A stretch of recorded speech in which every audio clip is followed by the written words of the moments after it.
നമസ്കാരം. അശുഭദിനങ്ങളിൽ മരണം വന്നാൽ എന്താണ് പരിഹാരം?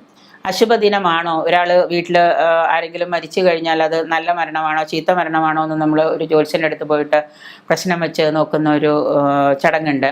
അത് നല്ലതാണോ ചീത്തയാണോ എന്ന് അറിയണമെന്നുണ്ടെങ്കിൽ, അങ്ങനെ മോശമാണ് എന്ന് വന്നു കഴിഞ്ഞാൽ അതിന് പരിഹാരമായിട്ട് ചെയ്യേണ്ടതെന്ന് വെച്ച് കഴിഞ്ഞാൽ, വസുപഞ്ചകമാണ് ഇവയിൽ ഏറ്റവും പേടിപ്പെടുത്തുന്നതും ഏറ്റവും പ്രധാനമായിട്ടുള്ളതും. കുംഭം, മീനം രാശികളിൽ വരുന്ന നക്ഷത്രങ്ങൾക്കാണ് വസുപഞ്ചക ദോഷം എന്നുള്ളത്. കുംഭം, മീനം രാശിയിൽപ്പെട്ട നക്ഷത്രങ്ങളാണെങ്കിൽ കുംഭത്തിലും മീനത്തിലും പെട്ട നക്ഷത്രങ്ങൾക്കാണ്. അവിട്ടത്തിൻ്റെ അന്ത്യപകുതി ചതയം, പൂരോരുട്ടാതി, ഉത്രട്ടാതി, രേവതി ഇങ്ങനെയുള്ള നക്ഷത്രങ്ങളിൽപ്പെട്ട ആളുകൾക്കാണ് കൂടുതലും വസുപഞ്ചക ദോഷമുള്ളത്. ഓരോ നക്ഷത്രത്തോടൊപ്പം മറ്റു പല ഘടകങ്ങളും കൂടി വന്നു ചേർന്നാൽ എന്താണ് ഒത്തുവരണമെന്ന് ജ്യോതിഷ ഗ്രന്ഥങ്ങളിൽ കാണുന്നുണ്ട്. അവിട്ട നക്ഷത്രത്തോട് ചൊവ്വാഴ്ചയും ഏകാദശിയും വൃശ്ചിക ലഗ്നവും ചേർന്ന് വരണം. ചതയത്തിനോട് ബുധനാഴ്ചയും ദ്വാദശിയും ധനുലഗ്നവും, പൂരോരുട്ടാതിയോ വ്യാഴാഴ്ചയോ ത്രയോദശിയോ മകരലഗ്നവും ഉത്രട്ടാതിയോടും വെള്ളിയാഴ്ചയും ചതുർദശിയും, കുംഭലഗ്നത്തിലെ രേവതിയോടെ ശനിയാഴ്ചയും വാവും മീനലഗ്നവും ചേർന്ന് വന്നാൽ ദോഷം ഉണ്ട് എന്നാണ്, വസുപഞ്ചക ദോഷം എന്നാണ് പറയുന്നത്. ഈ പറഞ്ഞ സമയത്ത് മരണം സംഭവിച്ചാൽ ശവദാഹം പാടില്ല എന്നാണ് പറയുന്നത്. ഹിന്ദു ആചാരപ്രകാരം മരിച്ചു കഴിഞ്ഞാൽ എന്താണ്, ശവം ദഹിപ്പിക്കുക, അഗ്നിയിൽ ദഹിപ്പിക്കുകയാണ് ചെയ്യുന്നത്. അങ്ങനെയാണ് ചെയ്യേണ്ട എങ്കിൽ, ഇങ്ങനെയുള്ള വസുപഞ്ചകത്തിലാണ് മരണം എന്നുണ്ടെങ്കിൽ ശവദാഹം പാടില്ല എന്ന് ഗരുഡപുരാണത്തിൽ പറയുന്നുണ്ട്. കാരണം എന്താ വെച്ച് കഴിഞ്ഞാൽ, ദഹിപ്പിച്ചാൽ ദോഷത്തേക്കാൾ ദോഷങ്ങൾ വളരെയേറെ ഉണ്ട് എന്നാണ് പറയുന്നത്. ഗരുഡപുരാണത്തിൽ പറയുന്നത്, ഈ വസുപഞ്ചകത്തിൽ മരിച്ചു കഴിഞ്ഞാൽ, മരണം സംഭവിച്ചു കഴിഞ്ഞാൽ മൃതശരീരം ഒരിക്കലും ദഹിപ്പിക്കരുത് എന്നാണ്.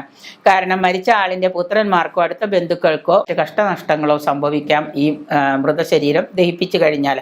വസുപഞ്ചകത്തിലാണ് ദോഷമെങ്കിൽ ഈ ദോഷം വരാതിരിക്കാനായിട്ട് നമ്മൾ ചെയ്യേണ്ടതെന്ന് വെച്ച് കഴിഞ്ഞാൽ, ഇങ്ങനെ ഇപ്പം ഈ പറയാൻ പോകുന്ന കർമ്മങ്ങൾ ചെയ്താൽ മതി. ദർഭ കൊണ്ട്, അതായത് ദർഭ കൊണ്ട് 4 കൃത്രിമ ശരീരം ഉണ്ടാക്കിയിട്ട് മൃതശരീരത്തിനടുത്ത് കിടത്തിയിട്ട് അവയുടെ കൈകളിൽ സ്വർണം വെക്കണം. ദർഭ കൊണ്ട് 4 മൃതശരീരം ഉണ്ടാക്കണം. മരിച്ച ആളുടെ മൃതശരീരം ഫ്യൂണറൽ കൊണ്ടുപോകുന്നതിന് മുൻപ് ദർഭ കൊണ്ട് 4 മൃതശരീരം ഉണ്ടാക്കിയിട്ട് അത് അവയുടെ കൈകളിൽ ചെറിയ തോതിലുള്ള വല്ല പൊട്ട് സ്വർണത്തിൻ്റെ എന്തെങ്കിലും കയ്യിൽ വയ്ക്കണം. അനന്തരം പ്രേതാജനങ്ങളോടൊപ്പം, അപ്പോൾ 5 പേരും 4 പേരും 1 5 ആയല്ലോ, ഈ ജനങ്ങളോടൊപ്പം ഈ 4 പേരോട് ദർഭ വച്ചുണ്ടാക്കിയ മൃതശരീരവും ഇതും കൂടി പ്രേതജനങ്ങളോടൊപ്പം വിധിപ്രകാരം തയ്യാറാക്കിയ ചിതാഗ്നിയിൽ വയ്ക്കുക. ദഹിപ്പിക്കണമെന്നുണ്ടെങ്കിൽ ചെയ്യേണ്ടത് വയ്ക്കുക. ദഹനാനന്തര സവിണ്ടി ചെയ്യുന്ന ദിവസം പ്രത്യേക ശാന്തി കർമ്മങ്ങൾ ചെയ്തതിന് ശേഷം പുല കഴിഞ്ഞ് ഭവനം ശുദ്ധമായതിന് കഴിഞ്ഞ് 16 കഴിഞ്ഞ് ഭവനം ശുദ്ധമായതിന്, പുലകുളിയൊക്കെ കഴിഞ്ഞ് ഭവനം ശുദ്ധമായതിനു ശേഷം അവിടെ മൃത്യുഞ്ജയ ഹോമം, യമരാജ ഹോമവും നടത്തണം. ദോഷശാന്തിക്ക് വളരെ ഫലപ്രദമാണ്. അതുകൊണ്ട് സവിണ്ടി കർമ്മങ്ങൾ ചെയ്ത അയാൾ എന്ത് ചെയ്യണമെന്ന് വെച്ചാൽ, 1 വർഷക്കാലത്തേക്ക് ഏതെങ്കിലും ശിവന്റെ അമ്പലത്തിൽ, മഹാദേവന്റെ അമ്പലത്തിൽ മൃത്യുഞ്ജയ ഹോമം സ്വന്തമായിട്ട് ചെയ്യാം.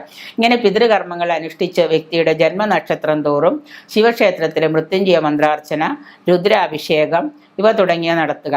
1 വർഷക്കാലം ഇത് നടത്തി കഴിയുമ്പോൾ ആ ഒരു ദോഷങ്ങൾ മാറുകയും അത് ബാക്കിയുള്ള എല്ലാ ദുരിതങ്ങളും നമ്മളെ വിട്ടകലുകയും ചെയ്യും. അങ്ങനെയാണ് ചെയ്യേണ്ടത്. മരണത്തോടൊപ്പം തന്നെ ചിതയിൽ ദഹിപ്പിക്കുന്നതിന് മുൻപ് ഈ പറയുന്ന കർമ്മം കൂടെ നമ്മൾ ചെയ്തു കഴിഞ്ഞാൽ തീർച്ചയായിട്ടും നമ്മുടെ കുടുംബക്ഷയം വരാതെ നമുക്ക് നോക്കാൻ പറ്റും.